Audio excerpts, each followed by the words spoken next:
திடீரென்று வந்து போலீஸார் வந்தோன்றிருக்கணும் பாருங்க. வட்டம் வடிவில் சரி. ஈழத்தில் தமிழர்கள் வாழ்ந்தார்கள் என்பதை கிணறு மாதிரி குளிக்கிறதுக்கு தொட்டி மாதிரி இருக்கு பாருங்க. இதில் சிங்கள பிரதேசத்தில் இருக்கின்ற வரலாற்று சான்றுகள் வந்து இப்படி ரவுண்டாக வந்து வடிவமைச்சு கட்டியிருக்கணும். கடந்த 3 வருடங்களாக யாழ்ப்பாண மரபுரிமை மையம் குறித்த இடத்தை புனரமைக்க வேண்டும் என்பதற்காக டேஞ்சர் அபாயமெண்ட்ஸ் வந்து ஒரு தூக்கு மாதிரி செய்கிறீங்க பார்த்தீங்களா. இப்போ நீங்கள் பார்க்குறது வந்து பின்பகுதியை தான் பார்த்து வந்தோம். அரசன் இந்த மண்ணிலே வாழ்ந்தான், அதை செய்து காட்டினான் என்ற மிடுக்கோடு. அன்பு தமிழ் உறவுகளுக்கு வணக்கம். இன்றைக்கு எங்கே நிற்கிறேன்னு சொல்லிட்டுனா யாழ்ப்பாணம் பிரதான பாதை பெருத்துறை ரோட்டில் நிற்கிறேன். வந்து இங்கே வந்து மந்திரி மனை இருக்குது. அதாவது சங்கிலியன் ஆட்சி காலத்தில் சங்கிலியனால் கட்டப்பட்ட ஒரு மந்திரி மனை இருக்குது. இந்த மந்திரி மனை தற்போது இடிவடைந்த நிலையில் இருக்குது. கடந்த புதன்கிழமை 18ஆம் தேதி இந்த மந்திரி மனை இடிவடைந்தது. இதுக்கு அரசியல்வாதிகள் என்று பல்வேறுபட்டவர்கள் வந்து பார்வையிட்டு இருந்தார்கள். இது குறிப்பாக வந்து ஒரு தனியார் காணி என்று சொல்லப்படுது. நிறைய சிக்கல்கள் இருக்குது. உண்மையிலேயே அரசாங்கம் இந்த மந்திரி மனையை பொறுப்படுத்தி தென்னிலங்கையில் நீங்கள் இந்த தொல்பொருளுக்கு கொடுக்கின்ற முக்கியத்துவம் போல தமிழர் பகுதியில் இருக்கின்ற இந்த தொல்பொருள்களுக்கும் முக்கியத்துவம் கொடுத்து அதை ஒரு சரியான வழிப்படுத்தி அடுத்த கட்ட தலைமுறையினருக்கு கொண்டு சேர்க்க வேண்டும்னு சொல்லி இந்த நேரத்தில் கேட்டுக்கொள்கிறேன். வேறு உறவுகளை முதலாக எனது காணொலியை பார்ப்பது தான் மறக்காமல் சப்ஸ்கிரைப் பண்ணிட்டு காணொலியை பாருங்கள் காணொலிக்கு போகலாம். இதில் பாருங்கள் டேஞ்சர் அபாயமெண்ட்ஸ் வந்து சோப்பு துணி கட்டியிருக்கணும் பாருங்கள். இதான் அந்த கல்லுகள் அந்த காலத்தில் பயன்படுத்தின கல்லுகளை பாருங்கள். டேஞ்சர் பாருங்கள் எல்லாம் இடி வளைஞ்சு கிடக்கு. அப்படி இருக்குன்னு பார்த்தீங்களா கல்லுகள். இதெல்லாம் பெரிய கல்லை வந்து இப்படி ரவுண்டாக வந்து வடிவமைச்சு கட்டியிருக்கணும் பார்த்தீங்களா இடிபாடுகளை.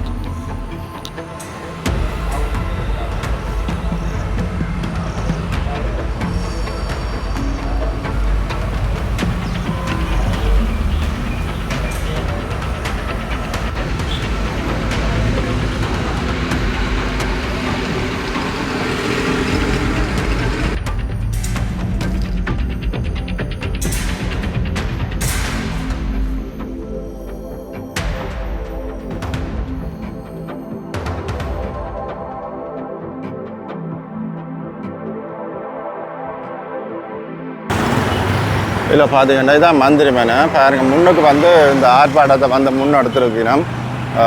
மக்கள் வந்து இப்போ தான் வந்து கூடி வந்து ஒன்று இப்போ நாங்கள் பார்க்கக்கூடிய மாதிரி பாருங்கள். முன்னுக்கும்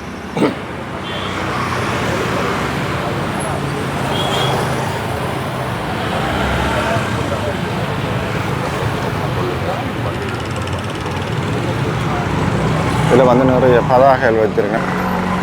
இந்த இடத்தை உரிமை கொண்டாடுவது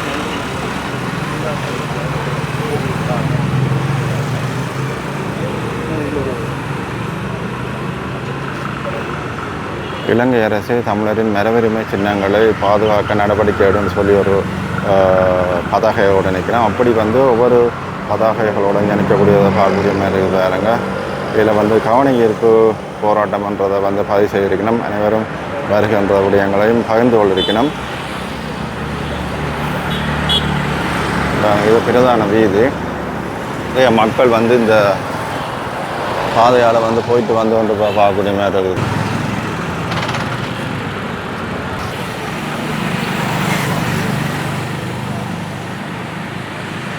மன்னன் சொத்து மக்கள் சொத்து தனிநபர் அப்படி ஒவ்வொருவரும் ஒவ்வொரு வசனங்களோட ஒவ்வொரு பதாகைகளோடு நிற்கிறத நாங்கள் பார்க்கக்கூடிய மாதிரி வரேன். முன்னோக்கும் இது சங்கிலிய மன்னனின் மந்திரி மனை என்று எங்களால் அறியப்பட்ட இந்த பிரதேசத்தை பாதுகாக்க வேண்டும் என்று சொல்லி இந்த போராட்டத்தை ஆரம்பித்திருக்கின்றோம்.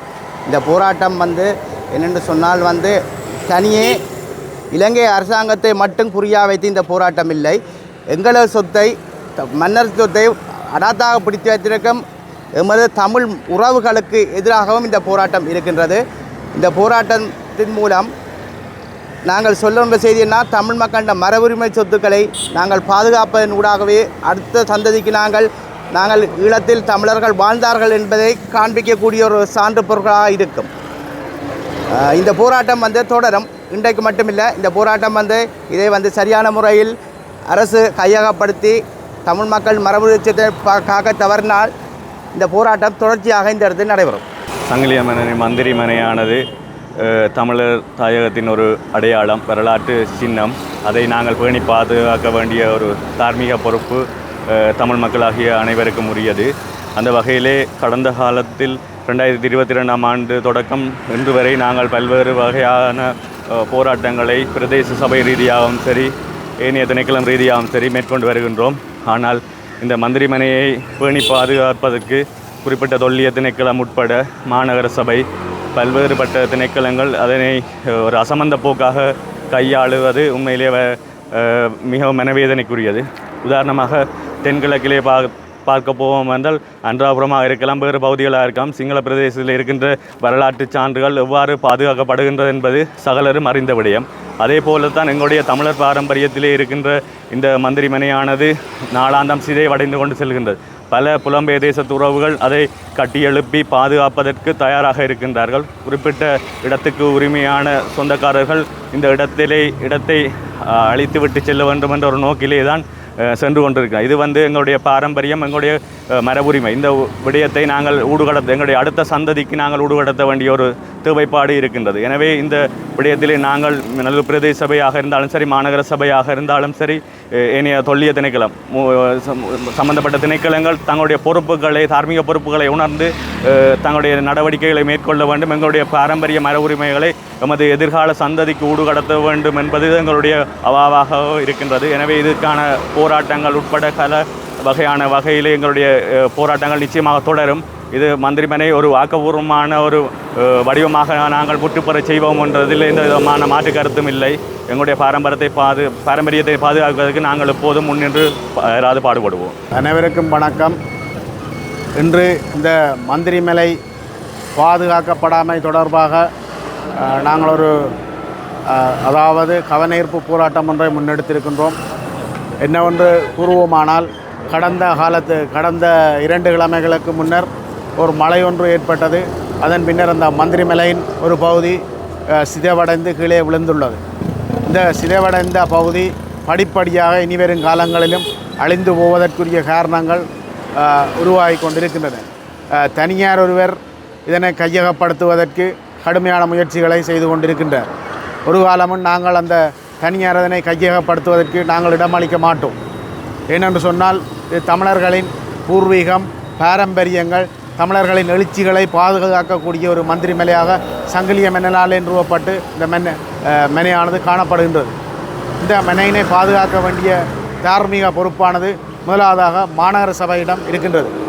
மாநகர சபை உடனடியாக ஒரு சபையில் ஒரு தீர்மானம் ஒன்றினை மேற்கொண்டு இந்த மந்திரிமலையினை கையகப்படுத்தி அதனை புனரமைப்பு செய்து சுற்றுலா பயணிகள் இந்த தமிழர்களின் பூர்வீகத்தை பார்வையிடக்கூடிய மாதிரியான ஒரு ஒழுங்குமுறையினை செய்ய வேண்டும். அடுத்ததாக தொல்பொருளியல் திணைக்களம் மத்திய அரசாங்கத்துக்கு கீழே காணப்படுகின்றது. அவர்களும் இந்த தமிழர்களின் பாரம்பரியத்தினை பாதுகாப்பதிலே இழுபறி நிலையிலேயே காணப்படுகின்றது. உங்களுக்கு தெரியும், ஒல்லாந்தர் கோட்டையாக காணப்படுகின்ற கோட்டையினை அந்த நாடு பொறுப்பெடுத்து அதனை மிகவும் சிறந்த முறையிலே புனரமைப்பு செய்து இன்று மக்கள் பார்வைக்காக அங்கே காணப்படுகின்றது. அதேபோல் இந்த மந்திரிமலையும் உடனடியாக மாநகர சபையோ அல்லது தொல்பொருளியல் திணைக்களமோ கையகப்படுத்தி இதனை புனரமைப்பு செய்து இனிவரும் அடுத்த சந்ததியினருக்கும் இந்த மந்திரிமலையின் அதாவது பூர்வீகங்கள், தாய்ப்பரியங்களை பற்றி இனிவரும் எங்களது அடுத்த தலைமுறை விளங்கி கொள்ள வேண்டும். எனவே நாங்கள் இந்த ஆர்ப்பாட்டத்தை, அதாவது இந்த கவனஈர்ப்பு போராட்டத்தினை அனைவருக்கும் தெரியக்கூடியவாறு செய்கின்றோம். ஏனெனில் அவர்களது கண்ணிலும் இது தென்பட்டு இது திருத்தப்பட்டு அதாவது அரசுடைமையாக்கப்பட்டு பாதுகாக்கப்படும் என்ற நம்பிக்கை எனக்கு இன்று இருக்கின்றது. தொடர்ந்து நாங்கள் இந்த போராட்டத்தினை முன்னெடுப்போம் என கூறுகின்றேன். நன்றி. அழிந்து வருகின்ற என்று உண்மையில் மந்திரிமனை அழிந்து வருகின்ற ஒரு சொத்தல்ல, அழிய விடப்படுகின்ற தமிழர்களின் பாரம்பரியமான சொத்து. உண்மையில் இந்த அழிய விடப்படுகின்ற இந்த மந்திரிமனையை பாதுகாக்க வேண்டும் என்கின்ற ஒரு நல்ல நோக்கத்திற்காக ஒழுங்குபடுத்தப்பட்டிருக்கின்ற இந்த போராட்டமானது தமிழர்களுடைய தொன்மையையும் தமிழருடைய வரலாற்றையும் அடுத்த சந்ததிக்கு எடுத்து செல்ல வேண்டும் என்கின்ற எண்ணக்கேறு கொண்டவர்களால் ஒழுங்குபடுத்தப்பட்டிருக்கின்றது. இந்த மந்திரிமனை தொடர்பாகவும் இந்த மந்திரிமனையை புனரமைப்பது தொடர்பில் யாழ்ப்பாண மரபுரிமை மையம் எடுத்த நடவடிக்கைகள் தொடர்பாகவும் கடந்த பல ஊடகங்களில் வெளிவந்திருக்கின்றன. ஆகவே அதை விடுத்து அண்மையிலே தொல்லியல் திணைக்களமானது யாழ்ப்பாண போலீஸ் நிலையத்திலே இந்த மந்திரிமனையை தன்னுடைய நிலமாக உரிமை கொண்டாடுவதற்கு எதிராக ஒரு போலீஸ் முறைப்பாடு ஒன்றை செய்திருந்தது. அந்த போலீஸ் நிலைப்பாட்டின் அடிப்படையிலே தொல்லியல் போலீஸ் திணைக்களமானது அந்த உரிமையாளரை கூப்பிட்டு விசாரித்த பொழுது அவர் கூறியிருக்கின்றார், நான் என்னுடைய சொந்த நிதியிலே இந்த இடத்தை நான் புனரமைக்கின்றேன் என்று. இது உண்மையிலேயே ஒரு நகைப்புக்குரிய ஒரு வியப்புக்குரிய இடம். ஏனென்று சொன்னால் கடந்த 3 வருடங்களாக யாழ்ப்பாண மரபுரிமை மையம் குறித்த இடத்தை புனரமைக்க வேண்டும் என்பதற்காக 2 அல்லது 3 முறை நிதி ஒதுக்கீடுகள் செய்யப்பட்டிருந்தன. அந்த நிதி ஒதுக்கீடுகளுக்கு அமைவாக இந்த இடத்தினை புனரமைப்பதற்கான திட்ட வரைவுகள் எல்லாமும் இருந்தது. அதே நேரத்திலே மணிவண்ணன் அவர்களும் சட்டத்தரணி குருபரன் அவர்களும் இணைந்து இந்த நிலத்தினை ஒரு குத்தகை அடிப்படையிலே பெறுவதற்கான ஒரு வாடகை ஒப்பந்தம் ஒன்றை ஒரு குத்தகை ஒப்பந்தம் ஒன்றையும் உருவாக்கியிருந்தார்கள். இதன் அடிப்படையிலே இந்த நில உரிமையாளர் யாழ்ப்பாண மரபு உரிமை மையத்துடன் அந்த ஒப்பந்தத்தை செய்வதற்கு பல தடவைகள் வந்திருந்த பொழுதும் ஏதோ ஒரு காரணங்களை காட்டி அவர் எழுந்து சென்று விடுவார். கடந்த 3 வருடங்களாக இவ்வாறான இழுத்தடிப்புகள் நடைபெற்றன. இன்றைக்கு நாங்கள் அந்த ஒப்பந்தத்திலே அவர் ஒப்பந்தத்தை செய்ய வேண்டும் என்றால் ஒரு விடயத்தை சொன்னார்.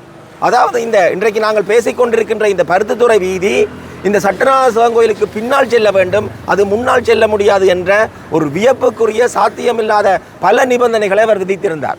இதில் நான் சொல்ல வருகின்ற கருத்து என்னவென்றால், போலீஸ் நிலையத்துக்கு சென்று தனது சொந்த நிதியிலே இதை செய்கின்றார் என்று சொல்கின்றவர், யாழ்ப்பாண மரபு உரிமை மையம் கோடிக்கணக்கான நிதிகளை இதற்கு ஒதுக்கீடு செய்த போது அதை செய்ய தரமாட்டேன் என்று சொன்னவர் இன்றைக்கு தனது சொந்த நிதியிலே செய்கின்றார் என்பது நிகழக்கூடிய ஒரு விடயமா என்பதை நாங்கள் சிந்தித்து பார்க்க வேண்டும். உண்மையில் மந்திரிமனை என்பது தமிழர்களுடைய பூர்வீக சொத்து. இன்றைக்கு யாழ்ப்பாண கோட்டையை பார்த்தீர்கள் என்றால், யாழ்ப்பாண கோட்டைக்கு 2011ஆம் ஆண்டோ 12ஆம் ஆண்டு வந்த ஒரு அறிஞர் அதை ஆராய்ச்சி செய்துவிட்டு ஒரு விடயத்தை சொன்னார். யாழ்ப்பாண கோட்டையினுடைய வரலாறு 24 மணித்தியாலங்களாக இருந்தால் அதில் காணப்படுகின்ற இறுதி 5 நிமிடங்கள் மட்டுமே யாழ்ப்பாண கோட்டையானது காலனித்துவ ஆட்சி முறைகள் இருந்ததற்கான சான்றுகள் இருக்கின்றன. மிகுதியாக இருக்கின்ற 23 மணித்தியாலங்கள் 55 நிமிடங்கள் யாழ்ப்பாண கோட்டை ஒரு தமிழர்களுடைய பூர்வீக நிலமாக இருந்ததற்கான சான்றுகள் தான் இருக்கின்றன.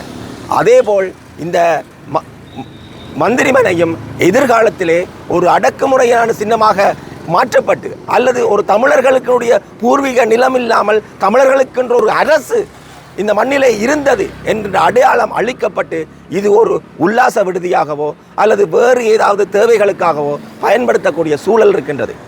மரபுரிமை என்பது எங்களுடைய வாழ்வுரிமை. மரபுரிமையை அழிய விடுவது என்பது எங்களுடைய வாழ்வுரிமையை அழிக்க விடுகின்ற செயல். அந்த வகையிலே இதை பாதுகாக்க வேண்டும் என்பதற்காக அனைத்து தரப்புகளும் இந்த நடவடிக்கைகளை எடுக்க வேண்டும். அனைவரும் இதற்கான ஆதரவை வழங்க வேண்டும். இந்த மரபுரிமை மையம் இன்றைக்கு நல்லூர் ராஜதானி எவ்வாறு மிடுக்கோடு இந்த வீதியிலே இருக்கின்றதோ அதே மிடுக்கோடு ஒரு அரசன் இந்த மண்ணிலே வாழ்ந்தான், அதை செய்து காட்டினான் என்ற மிடுக்கோடு மந்திரிமனையும் இந்த வீதியிலே இருக்க வேண்டும். அதற்காக அனைவரும் ஒத்துழைக்க வேண்டும் என்றும் கேட்டுக்கொள்கின்றோம்.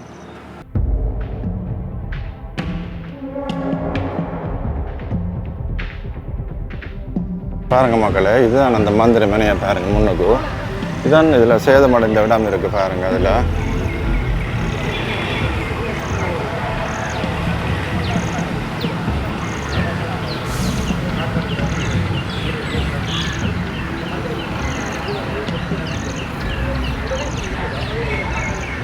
பாருங்க, இதுகள் தான் இடிஞ்சு விழுந்திருக்கு. இந்த இடங்களை பாருங்க. இதெல்லாம் அந்த காலத்து கட்டப்பட்ட பெரும் கட்டிடங்கள் பாருங்க.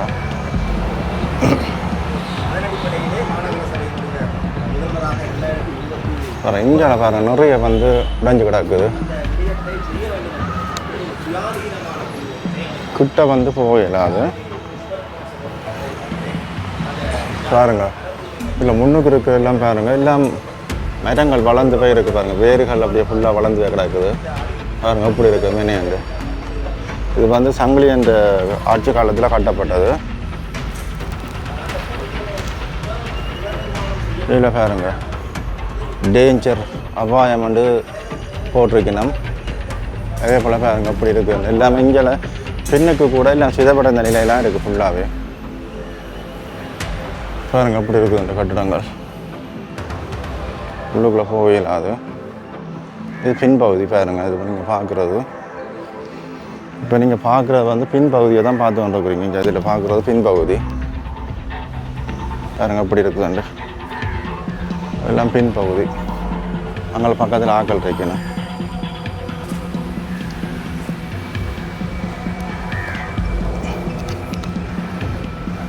எப்படி இருக்குன்னு பாருங்க உள்ளுக்குள்ள.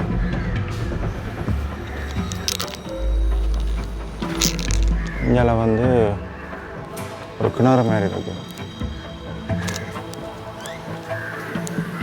இது பின் பகுதி. அப்படி இருக்குன்னு பார்த்தீங்க பின் பகுதி. இங்கே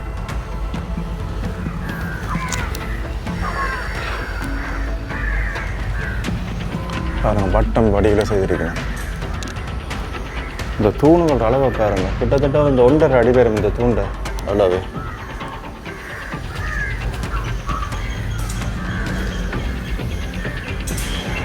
எவ்வளோ பிரம்மாண்டமாக வச்சுருக்கேன். உள்ளுக்குள்ளே போகல வழியால் தான் நான் எடுக்கிறேன்னா பார்த்தீங்களா. இது இங்கே பின்பக்கம் சைட்டில் அது இருக்குது. இதில் சின்ன ஒரு கிணறு மாதிரி குளிக்கிறதுக்கு தொட்டி மாதிரி இருக்குது பாருங்க. இதில்